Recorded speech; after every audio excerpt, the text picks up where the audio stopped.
kick. Now the next instrument I need is my hi-hat. How do I want it to sound? Is it a steady hi-hat, or I want to create something interesting? Let's say I want to play something steady. I will choose the fill 2. So it's giving me a steady like that. But if I want to do something different, then it means I have to insert them one after the other while I watch the marker move around. See that? But for now I need just this. We'll talk about that later on as we go on. I need a rim shot, but in our default setting here we don't have rim shot. So let's go to percussion and see if we can get something. I told you in FL, when you install FL, automatically you see the sparks. That's where you find your tones. So you just go into that and then look for percussion. There's percussion here. Afro music normally deals with a lot of percussion. Can you hear them? So depending on what kind of percussion I want, I think I'll use this. So let me drop it there. This is also not bad. Let me drop it there. If I don't need it, I can just delete it. Remember, we are looking for a rim shot. A rim shot. Someone will say, why did I come to percussion when I need a rim shot? Why don't I go to rim shot straight up? There's a kind of rim shot here I need.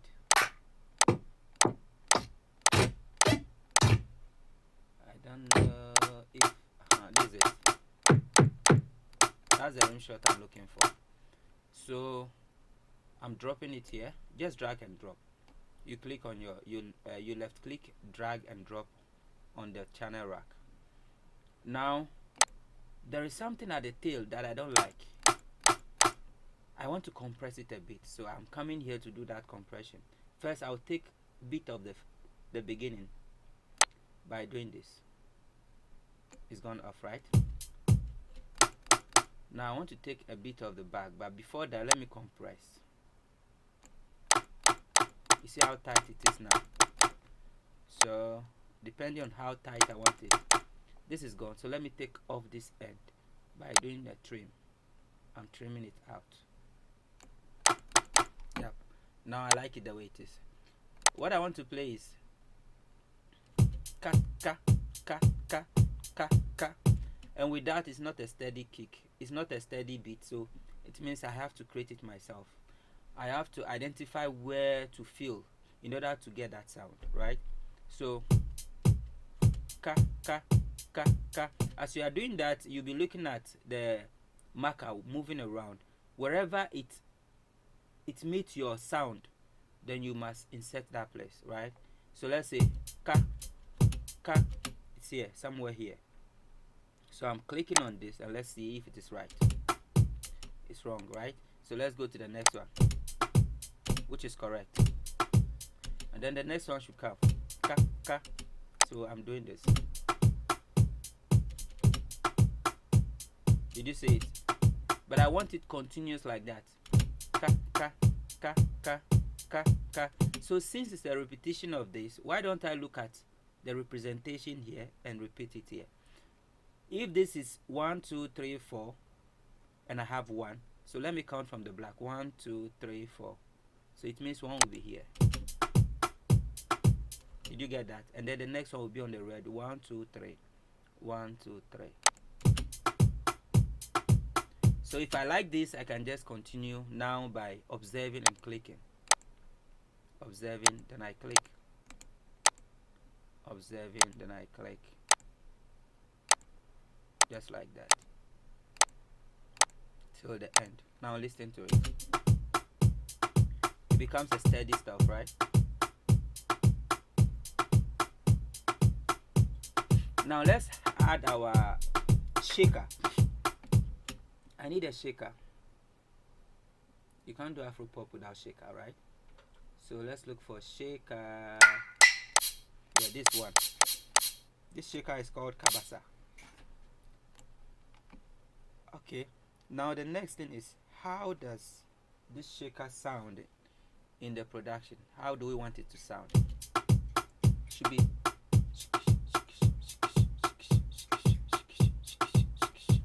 So since I've got the sound now, let's see where we start from. So it's around this range. Let's try and see. It's wrong. That is correct, right? It's supposed to be double. So I have to add another one here. Did you get it? And then the last one. So there's another one at the back. Is it immediately or a step ahead? Let's try immediately and see. Correct. So if it is correct, I only don't like the extension. So let's do a cut at the back. Let's do a trim off. Yeah. And let's do a bit of compression and see. I think that's good. What about the attack? Let's cut off from the beginning. Alright, so let's hear this now. So how do I want it? Is it continuous? If I want it continuous, then it means I have to continue with it, right? So let's see. So another one will start here and then go. I'm copying from this, right? 2 black, 1 red. So 2 red, 1 black. Then it will be 2 black, 1 red, 2 red, 1 black. That is to say that I'll be leaving just one space in between them. You see that? So if I know that, then I just have to do this. When you click and drag, it fills automatically without you clicking one after the other. And that's what I'm doing here. And you can also click one like that. You understand? So now let's listen if we are doing the right thing on this wrong. Correct. So our shaker is in now.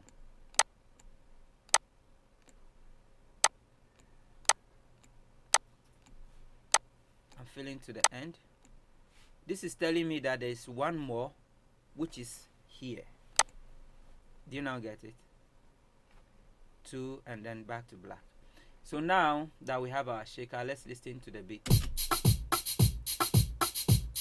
Now what I'm observing is that my shaker is loud. So what do? Let's talk about these buttons. These buttons are for volume down or volume up, these ones. And these other buttons are for panning left and right. When I say panning, I mean sounding in one speaker and leaving the other speaker aside. Now, this other button is to unmute or mute whatever channel you are working on.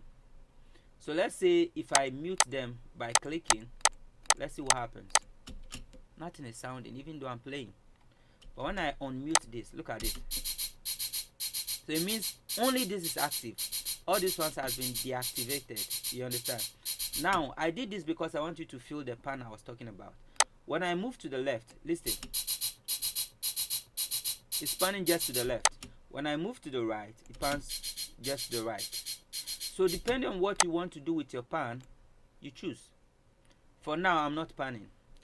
But let me bring down my volume. Now, always note one thing. Whatever you are doing here has a meter here reading whatever you do here. Look at it. If I'm bringing the volume down, you can see it going down there. So that you can choose which figure you want to stop at, depending on how you want the loudness. Now, let me add my kick to it. I feel it should go down more. This is not bad. Now, let's add our rim shot. I'm a bit confused here because I didn't name them. So let me just name them quickly. This is my shaker. I taught you how to get to that place already. So, and then this is my rim shot. According to me, it's my rim shot. Rim shot. So now I can easily identify my rim shot. So can you hear that? I want to add my hi-hat. Let me rename that quickly. Hi-hat. So it's like the hi-hat is down. I can't hear it. So let me raise it a bit. Okay, now I can hear it. The shaker is still loud. Alright.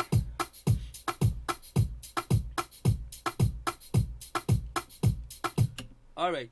Now that we have this, let's see what we can do with the other percussions. I feel like I should have a conga.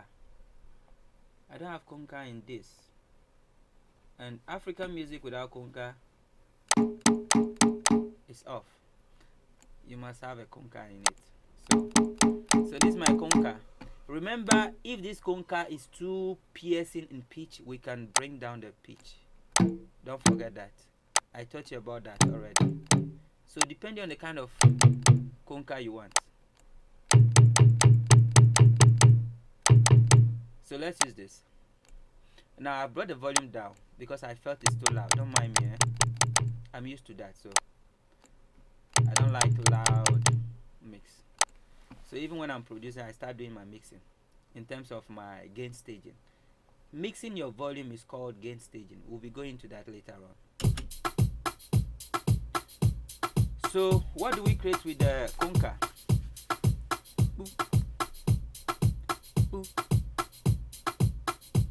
I want something like that.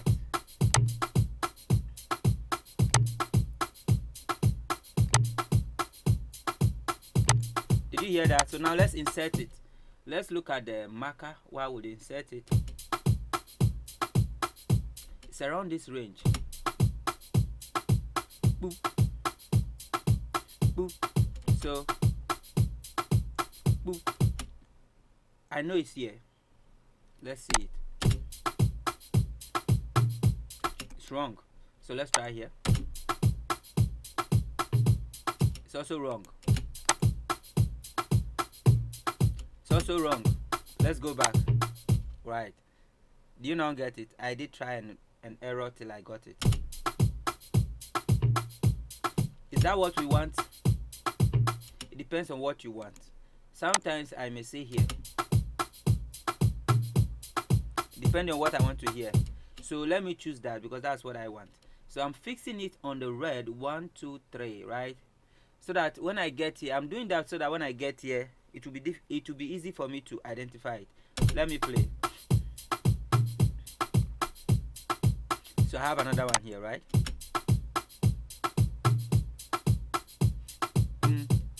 Another one will come around here.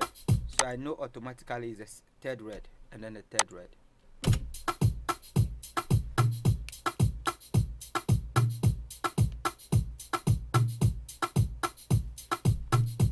Now I feel it's the same throughout. I want to do a change at the end. Let's look at that to get some dynamism into the beat. So I'm bringing it forward a bit. Let's see how that one will sound. Yeah, just a change. Alright, now my conga is in, right? Which other instruments do we have here? What are you coming to do, my guy? Let me switch you on. Let's see what you can do.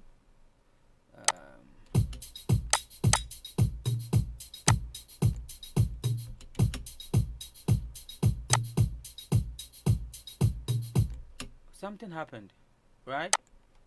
My rim shot is gone. Why? What happened? When you have a problem like that, just go back. If you can identify the rim shot, you just bring it back.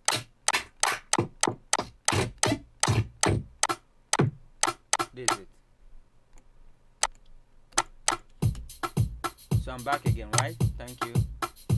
Let me rename it. I don't know what I did though. But whenever you face a problem like that, that's how to solve it. Alright, so let's see what we can do with this guy.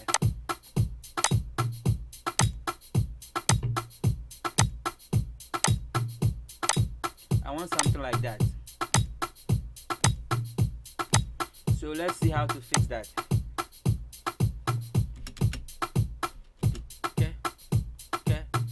Okay. I can feel it in the range of the blacks. So let's go. Okay. I think it's in the black, the last black. It's wrong. So let's guess the red, first red. It's correct, right? So once I know it's red, first red, then I can just go and mark it out throughout because it's a constant beat. Like that. I'm done with that, right? I'm bringing the volume down. We'll come and work on the panning and all those stuff. Let's finish with all this, then we'll do the panning. My guy, what are you coming to do here? Do I need you?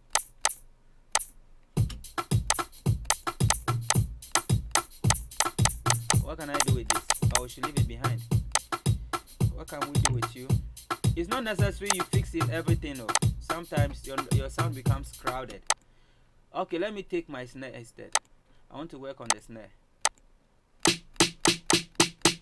This snare, let's see if we can tweak it a bit. Yeah. I always love to compress my sound. I'll teach you why later on. Okay.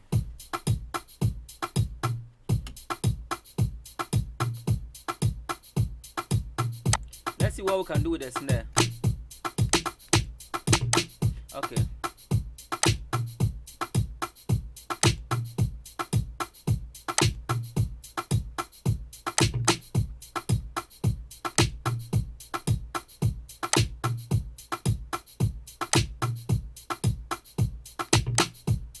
Okay, let's try that. Somewhere here, right? Can you hear that? So, right. Another one here. Another one here.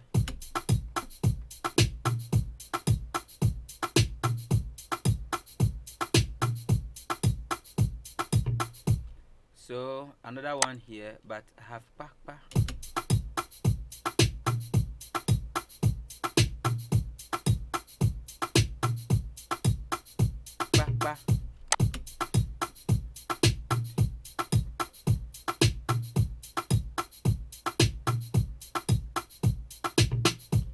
Correct.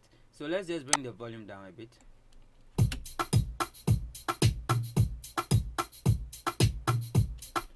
Okay, with what I have now, I think we can start working. Let's take this guy out. I'm not gonna use it, so let's just take it out. What name should I give to this guy? Let me name it Kick.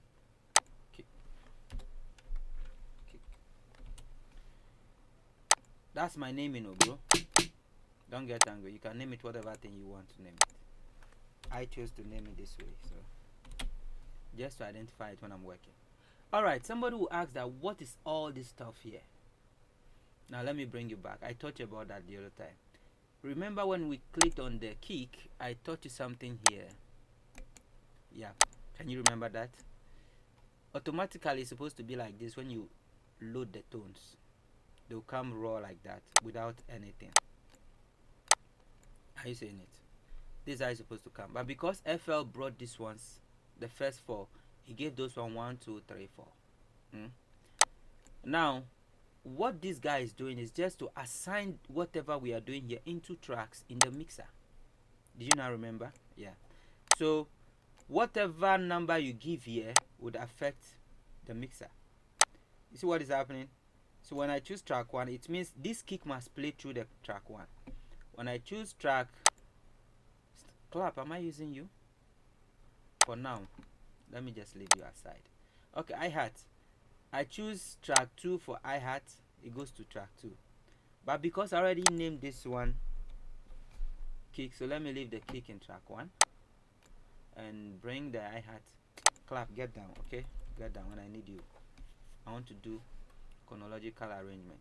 So this is gonna be 2, and this is gonna be 3, and this is gonna be 4, and this is gonna be 5.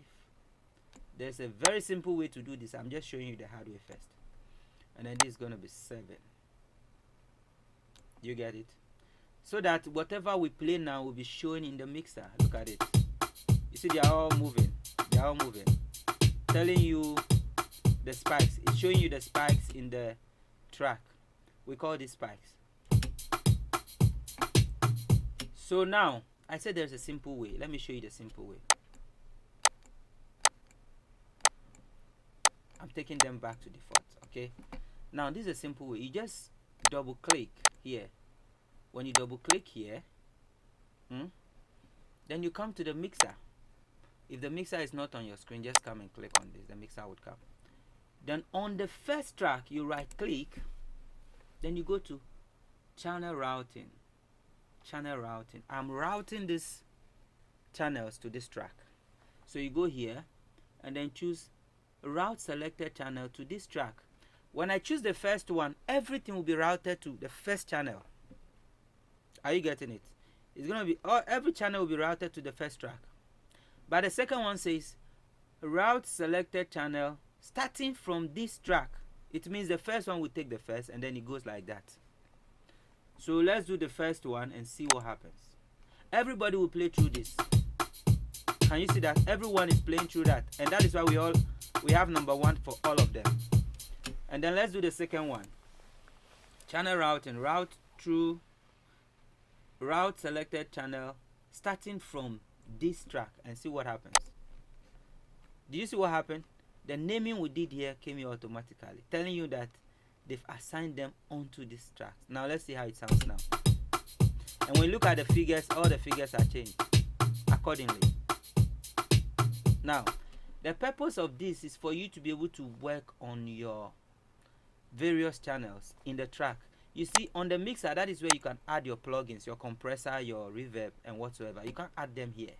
So you need them to pass through a channel so that you can add those stuffs inside. Now, that is what we've done. So let's continue with our gain staging. I'm not coming to the mixer yet. We'll come to mixer later on. I was just showing you how to use this button. So now it means I've taught you everything about all these buttons here, right? And the ones at the top I taught you earlier on. Now, I want us to do gain staging. Let's do a bit of gain staging here, even though there will be a special class for gain staging. I am starting with my kick. Somebody will ask why. Because it's number 1. Alright, let's go. I always want my kick to be on 70%. Then I get my other instruments alongside. And then I make sure my kick is always the loudest instrument. Now, looking on the mixer channel, you can see my kick is around 9 dB. That I'll teach you about that later on. Some kicks could be louder than that. Let's go to my hi-hat. I'm doing this while I listen to the hi-hat. I don't want it to be too loud. So I go accordingly. And then I go to the snare. I think the loudness of the snare is also okay. Alright, let's go to our kick.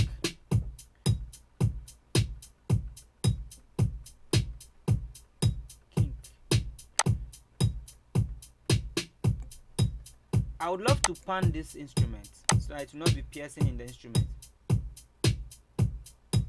So it's panned to one side. That is to say that I have to balance it with another instrument at the end of the day, so that the frequency at the left will not be much more than the frequency at the right. So I need to balance with another instrument later on. Let's go on. I'm fixing my rim shot now.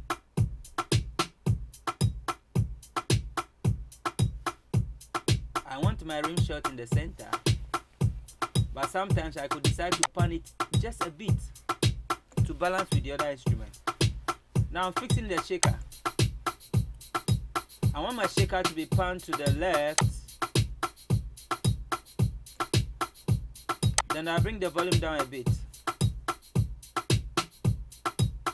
You see that the sound is becoming clean just by the volume. So if you can do a very good gain staging, you could have a very wonderful, nice mix. Now listen to the conga. I want to balance the conga with the shaker. So it's going to go left if this one is right. Let's do 35% and this one to 35%. It's refusing to go 35, No problem. 36, 35, they're all the same. Now we have our kicks and whatever in the mix. What we need now is the MIDI.